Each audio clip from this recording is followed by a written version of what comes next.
নমস্কার, আমি doctor Abhik Ghosh.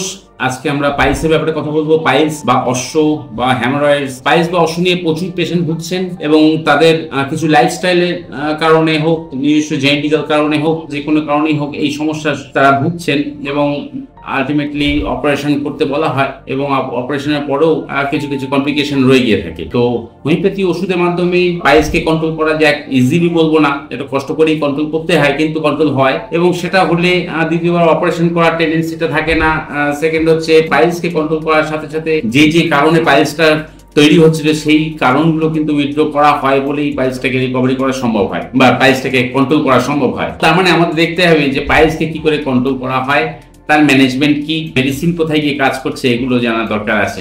Generally পাইলসের patient কি করে, প্রচুর মলদ্বারে প্রচুর প্রেশার দিয়ে পটি করার পরে জায়গাটা ব্যথা হয়ে যায়, ফুলে যায়, মলদ্বারের ওখানটায় ভেসেলস গুলো আছে, ব্লাড ভেসেলস গুলো আছে, রাপচার করে ব্লাড চলে আসে এবং ওই জায়গাটা ফুলে ঝুলে পড়ে। এইটাই হচ্ছে পাইলস, এটাকে ব্লিডিং পাইলস বলে, রক্ত বেরোয়। এবার এটা কখনো ইন্টারনাল থাকে বা কখনো এক্সটার্নাল হয়। ইন্টারনাল পাইলস যেটা আমরা বাইরে থেকে টের পাই না, জল খরচ করার সময় জেনারেলি এটা ধরা পড়ার কথা, কিন্তু দেখা যাচ্ছে ব্লিডিং হচ্ছে, ব্যথা আছে, মলদ্বারে জ্বালা যন্ত্রণাও আছে, ব্যথাও আছে, ব্লিডিংও হচ্ছে, কিন্তু কোনো ফোলা জল খরচ করার সময় খুঁজে পাওয়া যাচ্ছে না। সেক্ষেত্রে ক্লোনোস্কোপি করে দেখা যায় হ্যাঁ ইন্টারনাল ব্লিডিং পাইলস আছে, ইন্টারনাল পাইলস আছে। আবার খুব ইজিলি ধরা পড়ে যখন এটা একটা সোয়েলিং বা একটা ফোলা মতো জিনিস বাইরে বেরিয়ে আসে এবং হাতে বাঁধে জল খরচ করার সময়। সঙ্গে ব্লিডিং থাকলেও থাকতে পারে, নাও পারে, ব্যথা থাকলেও থাকতে পারে, নাও পারে, কিন্তু যেই জায়গাটা ফুলে রয়েছে সেই ফোলা জায়গাটা আইডেন্টিফাই করে দেখা যায় যে এটা পাইলস। তার মানে পাইলসকে চিনবো এইভাবে, কি কি কারণে পাইলস তৈরি হয়। পেশেন্ট বহুদিন ধরে কুতিয়ে যদি পটি করে, অনেকটা সময় ধরে বসে থাকা পটিতে এবং কোদ দিয়ে পটি করা, এটা একটা বিরাট কারণ। সঙ্গে কনস্টিপেশন তো আছেই। এখন সে কেন কোদ দিয়ে পটি করছে, তার পেছনে হিস্ট্রি হচ্ছে তার একটা কনস্টিপেশন। এবার কনস্টিপেশন কিন্তু আবার সফট স্টুল কনস্টিপেশন এবং হার্ড স্টুল কনস্টিপেশন হতে পারে। এই নয় যে নরম পটি হচ্ছে মানে যে তার এটা কনস্টিপেশন নয়, তা নয়। সেই যে অনেকক্ষণ পটিতে গিয়ে সময় কাটাচ্ছে, এটাই বিরাট ব্যাপার, এটাই কনস্টিপেশনের একটা বিরাট লক্ষণ। এবং যদিও সেটা সফট স্টুল হচ্ছে, তাও এটা কনসিডার করা হবে অ্যাজ এ কনস্টিপেশন। তাহলে এই কনস্টিপেশনকে যদি প্রশ্রয় দেওয়া হয়, অনেক দিন ধরে কনস্টিপেশন হতে হতে হতে আস্তে আস্তে তাকে কুতিয়ে পটি করতে করতে একদিন দেখা গেল যে পাইলস ডেভেলপ করলো। প্রেগনেন্সির সময় কিন্তু বা ডেলিভারির সময় এই কনস্টিপেশনের প্রবণতাটা অনেকটা বেড়ে যায় বলেই কিন্তু এই সমস্ত পেশেন্টদের পাইলস ডেভেলপ করার চান্সেস অনেক বেড়ে যায়। এই একটা টাইম যে সময় একটু সুন্দরভাবে যদি এটাকে হ্যান্ডেল করা যায় হোমিওপ্যাথিক্যালি, তাহলে বাচ্চা এবং মায়ের দুজনেরই সুস্থতা বজায় রাখা যায়, বা প্রেগনেন্ট লেডিদের যে ফিটাস তার কোনো সমস্যা হয় না হোমিওপ্যাথি খেয়ে। তাহলে সেই মতো অবস্থায় যদি প্রেগনেন্ট লেডিদের হোমিওপ্যাথি দিয়ে পাইলসটাকে কন্ট্রোল করা যায়, তাহলে আমার মনে হয় খুব ভালো পথ অবলম্বন করা হবে। যে কোনো সার্জারির ক্ষেত্রেও কিন্তু এই ঘটনাটা ঘটতে পারে। অ্যানেস্থেসিয়া দেওয়ার জন্য কিন্তু বা সার্জারির পরে কনস্টিপেশন ডেভেলপ হওয়ার চান্সেস অনেক বেড়ে যায়। এছাড়াও দেখা যায় যে কিছু ফুড যেরকম মটন যদি খাওয়া যায়, তাহলে কিন্তু কনস্টিপেশনের চান্সেস অনেকটা বেড়ে যায়। তার মানে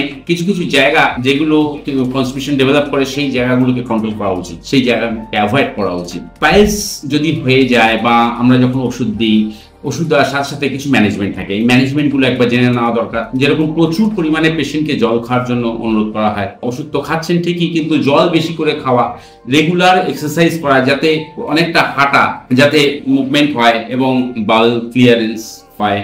হাঁটলে এবং জল খেলে রেগুলারের পটি রেগুলার যদি ক্লিয়ার হয়, তাহলে গ্যাস ফর্মেশন কম হবে, স্টুলটা বেশিক্ষণ কম থাকবে, রেগুলারটা ক্লিয়ার হলে কনস্টিপেশন কম হবে। এর সঙ্গে যদি বলা হয় যে পেশেন্টকে যদি ডায়েটের মধ্যে একটু ইসবগুলের ভুসি 1-2 চামচ করে যদি খাওয়ানো যায়, 1-2 নম্বর হচ্ছে সকালবেলায় যদি ওটস মিল যদি খাওয়ানো যায় ব্রেকফাস্টে, এবং বিকেলবেলায় যদি খই খাওয়ানো হয়, তাহলে এই সব কিছু মিলে কিন্তু একটা ল্যাক্সেটিভের কাজ করবে।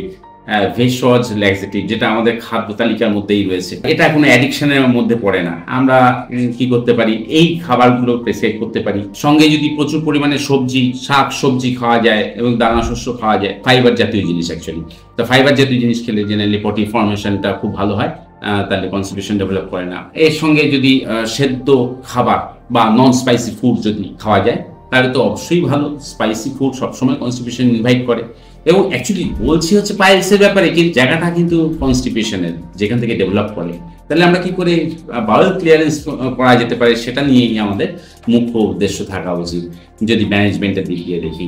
এছাড়াও যাদের পাইলস হয়ে গেছে বা ফিস্টুলা যে কটাই হয়, যেরকমই সমস্যা হয় মলদ্বারে, সেইগুলো যদি সমস্যায় ভোগেন তাদের জন্য বলা হয় যে প্রতিদিন অ্যাটলিস্ট একবার করে উষ্ণ গরম জল দিয়ে যদি অ্যানাসটাকে ওয়াশ করা যায় তাহলে অ্যানাল হাইজিন মেনটেন করা হবে, এবং অ্যানাল হাইজিন মেনটেন করলে পাইলস, ফিস্টুলা এই সমস্ত রোগগুলো হওয়ার চান্সেস খুবই কমে যায়। এছাড়াও যাদের খুব ব্যথা হচ্ছে মলদ্বারে পাইলসের জন্য বা ফিশারের জন্য বা ফিস্টুলার জন্য, যদি খুব ব্যথা হয় তাহলে ইনস্ট্যান্ট রিলিফের জন্য কিন্তু সিজ বাথের খুবই প্রয়োজন। সিজ বাথ মানে হলো একটা টাবের মধ্যে উষ্ণ গরম জল দিয়ে তাতে উবু হয়ে বসে পড়া, 15 থেকে 20 মিনিট ওই গরম শেকটা মলদ্বারে দেওয়া, এবং বিনা ছুঁয়ে যদি এই গরমটা শেক দেওয়া যেতে পারে, সেই জন্যই কিন্তু এটাকে এইভাবেই করা হয়। তাকে বলা হয় সিজ বাথ, যাতে হাত দিয়ে কোনো টাচ না করতে হয়, গরম জল যেন ওইখানটায় লেগে একটা গরম ভাব ওখানে প্রদান করে, তাহলে অ্যানাল হাইজিনও মেনটেন হয়, জ্বালা যন্ত্রণা ব্যথা ইনস্ট্যান্ট রিলিফ হয়। আমরা এটুকু বলতে পারলাম যে ম্যানেজমেন্ট গুলো কি কি আছে, এইভাবে যদি করা যায় তাহলে আমরা পাইলসের পেশেন্টদের কন্ট্রোল করতে পারি। আমার কাছে পেশেন্ট এসেছিলেন, বেশ বহু দূর থেকেই এসেছিলেন, তো উনি 2 বছর ধরে ভুগছিলেন, ব্লিডিং, জ্বালা যন্ত্রণা সবই, একটা পাইলসের যা যা সিমটমস থাকে তাই ছিল। মোটামুটি 2 বছর ধরে ভোগার পরে আমরা 2 মাস দেখেছি। আপনি কেমন আছেন? জ্বালা আছে? আমার না আছে। যন্ত্রণা কত সামান্য? রেগুলার না, মাঝে মাঝে। রক্ত পড়েছে? না, এর মধ্যে রক্ত পড়ে। এর মধ্যে আর রক্ত পড়েনি? ওখানে একটাই ওয়ান পাইলস ছিল, সেই ফোলাটা আছে আর? না, এখন নেই। ফোলাটা পাওয়া যাচ্ছে না। তো এখানে হচ্ছে বলার বিষয় এটাই যে আমাদের মানে হোমিওপ্যাথিদের ক্ষেত্রেও এই একটা প্রবলেম আসছে, যেটা কিনা জ্বালা যন্ত্রণা ব্যথা ওষুধ দিয়ে মিটিয়ে ফেলার পরেও দেখা যায় যে পাইলসটা, যেটা সোয়েলিংটা জল খরচ করার সময় বাঁধে, সেইটা কিন্তু কন্ট্রোল করা মুশকিল হয়ে যায়। এখানেই আরো একটুখানি মেডিসিন বেশি করে খাওয়া বা বেশি দিন ধরে খাওয়া, একটুখানি কন্ট্রোল করার জন্য ডাক্তারের পরামর্শ নেওয়া খুবই জরুরি। এনার ক্ষেত্রে সেই জিনিসটাই হয়। 2 মাসের মধ্যে ওনার ক্ষেত্রে যেটা করেছে সেটা হচ্ছে ব্যথা, জ্বালা যন্ত্রণা সবকিছু এবং রক্ত সবকিছু কন্ট্রোল করার সাথে সাথে ফোলাটাকেও কন্ট্রোল করে ফেলেছে। উনি এখন না ফোলাকে আইডেন্টিফাই করতে পারে না, খুঁজেও পায় না, ফিলও করতে পারেন না। তাই এটাই হচ্ছে হোমিওপ্যাথি ওষুধের সার্থকতা, যেটা কিনা একটা সার্জিক্যাল কেসকে কন্ট্রোল করতে পেরেছে মেডিসিন দিয়ে। ওনার যে পাইলসটা ছিল সেটা কিন্তু একটা সার্জিক্যাল কেস ছিল, যেটাকে অপারেট করা দরকার।